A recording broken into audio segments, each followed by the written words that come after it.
obviously very dark, and you definitely wouldn't want to drop this because it'd be a lot harder to relight than a flashlight. Right. Oh wow. And you know, compared to an LED, that's absolutely nothing. Oh.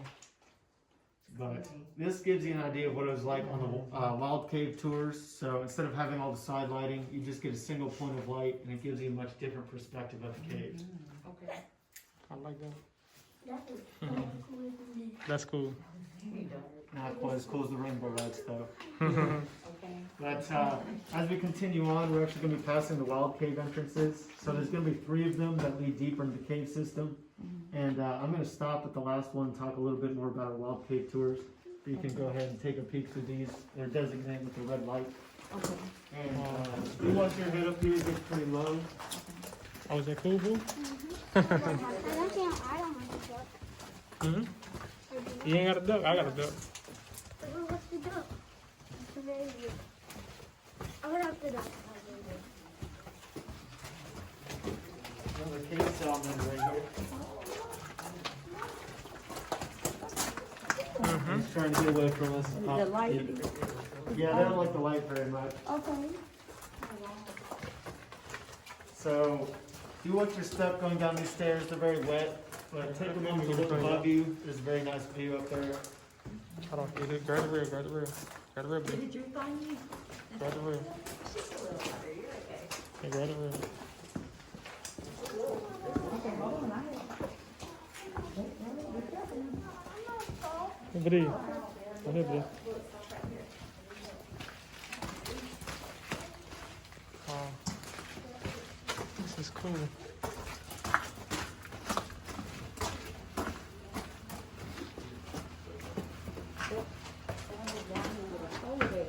You on the trip? Yeah, be careful. So this one up here is the 3rd Wild Cave entrance. Oh, This yeah. is the main one we use. I like that. So whenever we're doing Wild Cave tours, we take people into this one. This is called the mail slot. So it's an 8-foot crawl followed by a 4-foot drop, and you can stand on the other side of the rim there. I would love to do something like The that. reason we take people through this one is this is the tightest squeeze in the cave.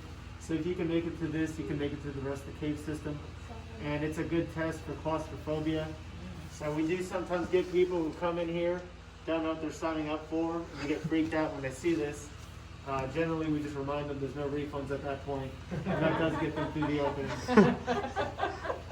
But don't let this scare you. Again, this is the tightest squeeze, and most of the Wild Cave tour is walking like we're doing right now.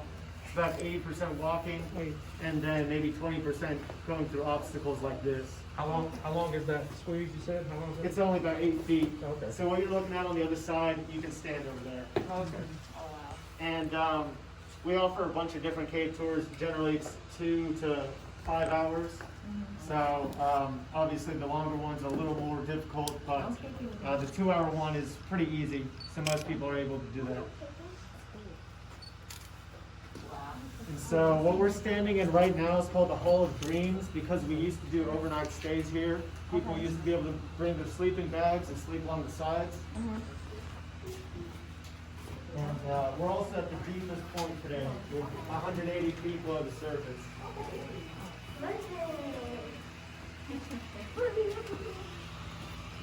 Almost 200 feet on the ground, yeah? I know that. We're almost 200 feet on the ground. Watch your head up here.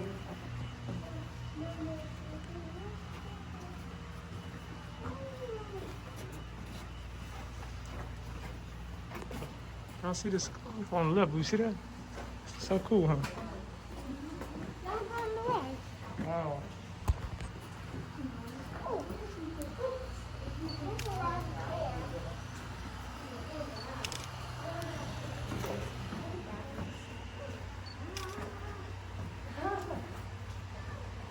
And right here we've got a really good example of that fresh calcite growth. Oh, look at that. So again, when it first grows, it's bone white because it's mostly calcium. But then over time, the trace minerals in there are going to oxidize. So because we have a lot of iron, you get this brown-red color. And then after many more years, it'll turn black like this, just from all the other Take a picture. minerals oxidizing Pull in it there. back. Take a picture. You can kind of see it. There's some crystals in here. It's just hard to really make them out because it's still wet. The dripping's so white. Yeah, it drips year round. That's why it looks so white. Where? There. Where? Look, point it again. Right there. I see it. I see it. What is it? Water.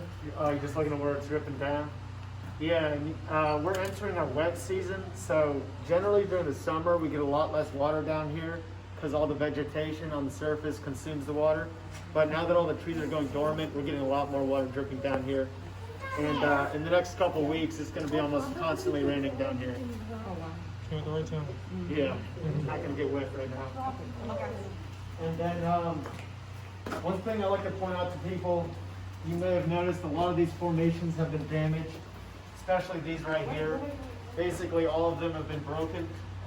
And you can see they haven't really grown back a whole lot. This is because back in the 50s and 60s, they allowed people to take souvenirs. So people used to be able to just reach up and snap them off. But that's because at that time they didn't understand how long it took for them to grow. They expected them to come back in a couple decades. But again, you can see nothing's really growing back. We do have a couple right here that are starting to grow back. But for the most part, there's not even water dripping through this section here.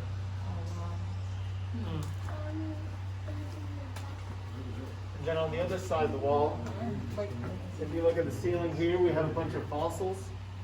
And so this is just more limestone, but you can really see the fossils in this one. If you look right in the center of my light right there, you can see what's called a crinoid stem. And so that's the stem This of, right here, is that what you're talking yeah, the about? little cylindrical thing. Yeah. It's got a little star shape in the end of it. So that's the stalk of an organism that lives on the bottom of the ocean. It looks kind of like a sea flower. And so it's just a long stem with a hand-looking thing at the top that collects debris out of the water. Right here? Huh. Yeah, that one. Looks like a little screw right here. Yeah, it does. And if you look closely at this limestone, you can see it's basically completely composed of tiny versions of that. Because crinoids are the most common fossil in the world, and it's still alive in our oceans today. You can still find crinoids and other corals that are embedded in here. Of course, these died probably 200 million years ago, and this would have formed before the mountain rose up. So at one point there's an ocean here, and then the mountain rose, bringing these rocks to where they are now. Wow. Crazy. Ain't that amazing? You can see there's some larger ones over here as Come well. over here, listen. Let me get to them. Oh, yeah.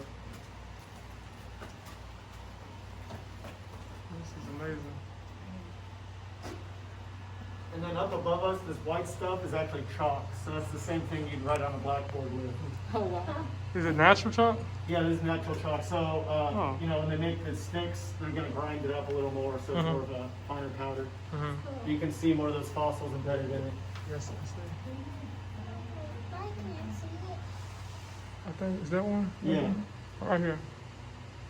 I can't hold it. You're supposed to look over.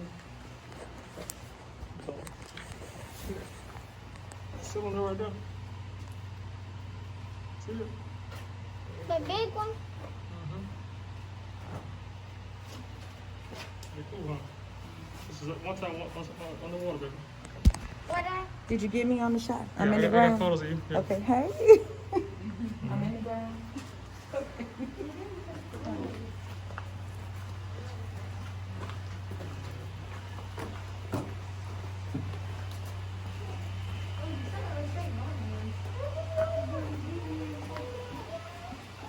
Yoda?